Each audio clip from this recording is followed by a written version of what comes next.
To all of you good evening. I hope स्वस्थ होंगे, मस्त होंगे। चलिए मैं बताता हूँ आईपीसी की सेक्शन 404 में क्या कहा गया है।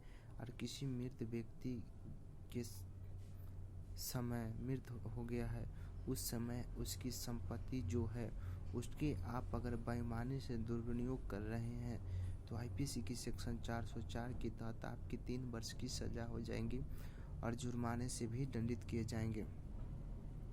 अगर कोई एम्प्लॉयमेंट, अगर किसी कोई मालिक है, अगर वो गुजर गए हैं यानी मृत हो गए हैं, तो कोई एम्प्लॉयमेंट हो या सेवक हो या लिपिक हो, क्लर्क हो, अगर वो व्यक्ति अगर करते तो उनकी 7 वर्ष की सज़ा हो जाएंगी और जुर्माने से दंडित हो गया। अगर आम पब्लिक अगर किसी मृत व्यक्ति से लेते हैं तो संपत्ति तो उसकी 3 वर्ष की सज़ा और जुर्माने से दंडित होंगे।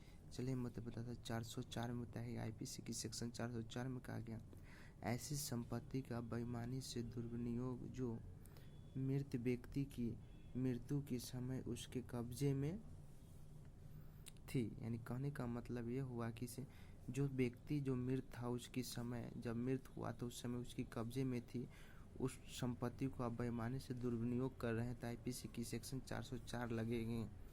चलिए बताता हूँ, जो कोई किसी संपत्ति को यह जानते हुए कि ऐसी संपत्ति किसी मृत व्यक्ति के समय उस मृत व्यक्ति की कब्जे में थी और तब से किसी व्यक्ति की कब्जे में नहीं रही है और उसने तब से मृत व्यक्ति की कब्जे में नहीं रही है, जो ऐसे कब्जे का लीगल रूप से वैध रूप से हकदार है, इंटाइल्ड है, तो डिसऑनेस्टी मिस एप्रोप्रिएट करेगा या अपने यूज में ऑन यूज सम परिवर्तित कन्वर्ट कर लेता है या लेगा, वह दोनों में से किसी भांति की कारावास से जिसकी अवधि 3 वर्ष तक की हो सकेगी दंडित किया जाएगा और जुर्माने से भी दंडनीय होगा। और यदि वह अपराधी ऐसे व्यक्ति की मृत्यु के समय वह अगर लिपिक हो, क्लर्क हो या सर्वेंट के रूप में अगर उसके द्वारा नियोजित था तो कारावास 7 वर्ष तक की हो सकेगी। उदाहरण के रूप में हम समझ लेते हैं कि चलिए यह के कब्जे में एक फर्नीचर और धन था। यह एक मालिक था जिसकी कब्जे में यानी फर्नीचर और कुछ धन था और वह मर जाता है।